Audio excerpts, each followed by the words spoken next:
最近職場でなんとなく距離を置かれている気がする。そんな違和感を感じたことはないだろうか。もしかすると、それはあなた自身の言動や態度が原因かもしれない。日常の振る舞いや小さな癖が、知らず知らず周囲の反感を買ってしまっていることは意外に多い。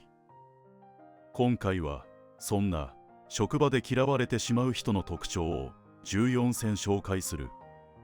自分に当てはまる項目がないか、冷静にチェックしてみよう。1、不機嫌な態度をあからさまに出す。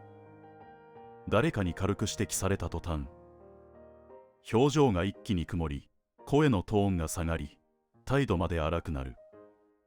こういう人は、注意されると、自分が否定された、と感じてしまい、そこから露骨な不機嫌モードに切り替わる。周りが悪いわけでも、内容が理不尽なわけでもないのに、ただ、プライドが傷ついた、というだけで、場の空気を一瞬で悪くするのだ。指摘されて不機嫌になる人は、仕事ができる、できない以前に、誰も関わりたくない人、として扱われるのが現実である。2、自分の都合だけで動く。締め切り、チームの予定、他人の業務量。これらを一切考慮せず、自分のタイミングと気分で仕事を進めてしまう人。こうした人は、周りがどれだけ準備していても、たった一つの勝手な行動で全体の流れを崩してしまう。しかも本人はその自覚が薄く、自分のやりやすさだけが正義だと思っている。こういう人は、集団で働くこと自体が向いていない。3、何を言っても否定から入る。どんな提案にも、いや、でも、なんで私が、で始める人。自分の意見を言うためではなく、ただ条件反射のように否定してしまう癖があるのだ。建設的な意見交換ではなく、反射的な否定。一緒に働く側からすると、話すだけで疲れる典型例である。職場の空気を悪くするのは、意見の食い違いではなく、否定しか返さない、その姿勢そのものなのである。4、楽な作業だけ選び、しんどい仕事は避ける。面倒な業務が現れると、都合よく姿を消すタイプ。逆に、簡単で目立つ作業には率先して手を出す。決して、できないのではなく、ただ、やりたくない。こうした人は、本人が思う以上に周囲に見抜かれているものだ。自分だけ楽な方へ逃げる、という姿勢は、一度気づかれれば信頼を大きく損なう。チーム全体のバランスが崩れ、結局いつも負担が偏る、と不満を生むからだ。能力の問題ではなく、姿勢の問題なのである。5、仕事のミスを他人のせいにする。ミスが起きるたび、自分は悪くない、あれはあの人が、と責任を回避する人。原因を直視せず、他人に押し付けることでその場だけをやり過ごそうとする。改善する姿勢も謝罪もない人は、チームにとって最も扱いづらく、そして確実に嫌われる。6、口を開けば愚痴と不満。会話するたびに、誰かへの文句か会社への不満しか出てこない人。愚痴を言うこと自体は誰にでもあるが、愚痴しか出てこないとなれば話は別だ。周囲はそのネガティブさに耐えきれず、徐々に距離を置く。愚痴は一時的に気が楽になるが、聞かされる側には重荷として積み重なっていく。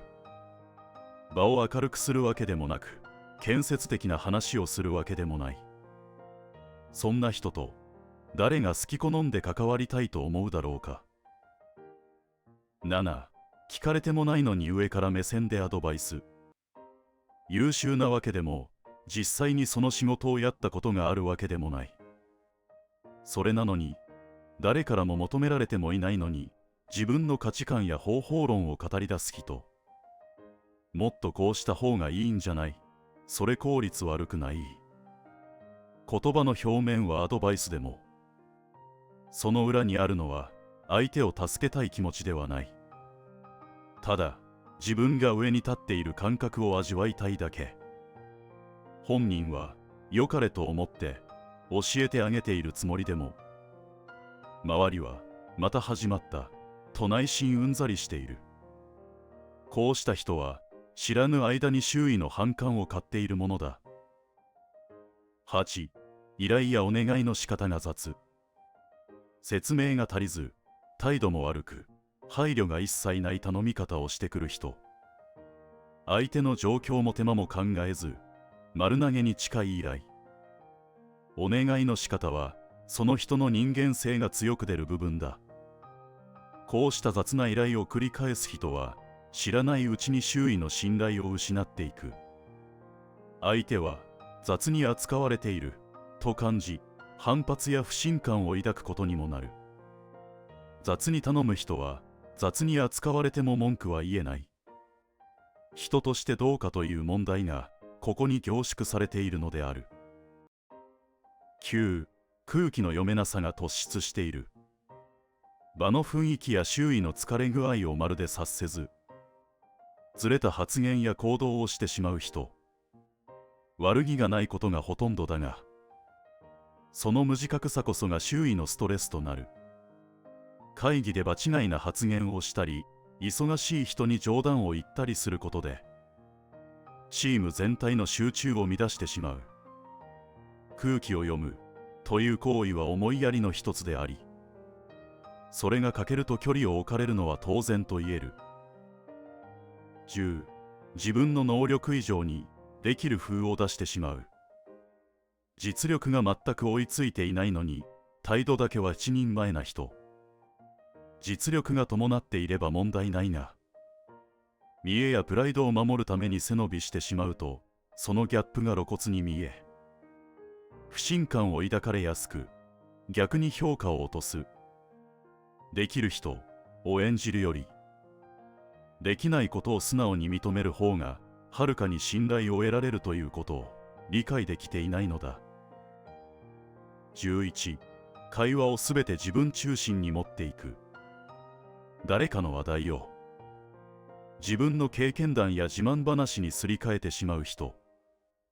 会話の主導権を常に握りたがり、聞き役に回ることができず、相手は結局この人の話しかしていないと疲れを感じるようになる。コミュニケーションは双方向で成り立つものだが、自分中心の人はそれを理解できない。周囲は徐々に距離を置き、必要最低限の会話しかしなくなる。12. 価値観の押し付けが強い。普通こうだろう、いやこうすべきだろう、など、自分の基準を他人にも当たり前のように求めてしまう人。価値観は共有するものなのに、こういう人は強要してくるから嫌われる。他人の背景や事情を考慮せず、自分の正しさを押し付け、周囲は息苦しさを感じるようになる。価値観は人それぞれであるという前提が欠落しているため、衝突が起きやすく、気づけば孤立していることが多い。13. ちょっとした注意すら受け入れられない。軽い指摘でさえ過剰に反応したり反発したりする人。自分の非を認めるのが苦手で、注意されると責められたと受け取ってしまう。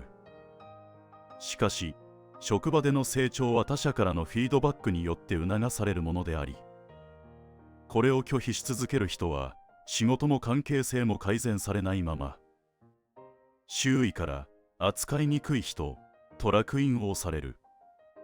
注意を攻撃と捉えるタイプと一緒に仕事をすると地獄である。14. 人の話を遮る癖がある。相手が話している途中に口を挟まずにはいられない人。意見を言いたくて仕方がないのか、あるいは急に思いついたことをすぐ言わないと気が済まないのか。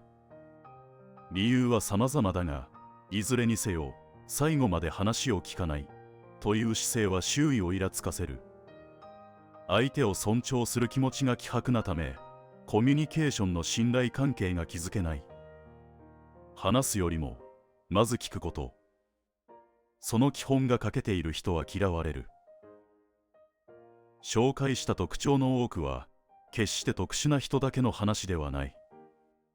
誰にでも心当たりがある部分もあるはずだ。職場での人間関係は能力だけではなく振る舞いや態度が大きく影響する。自分自身が同僚からどう見えているかを意識するだけで印象は大きく変わる。もし、自分もやってるかもと思った部分があれば、今日から少し意識を変えてみるといい。小さな改善が周囲からの信頼と居心地の良さにきっとつながるはずだ。ご視聴いただきありがとうございました。ぜひチャンネル登録とグッドボタンをよろしくお願いします。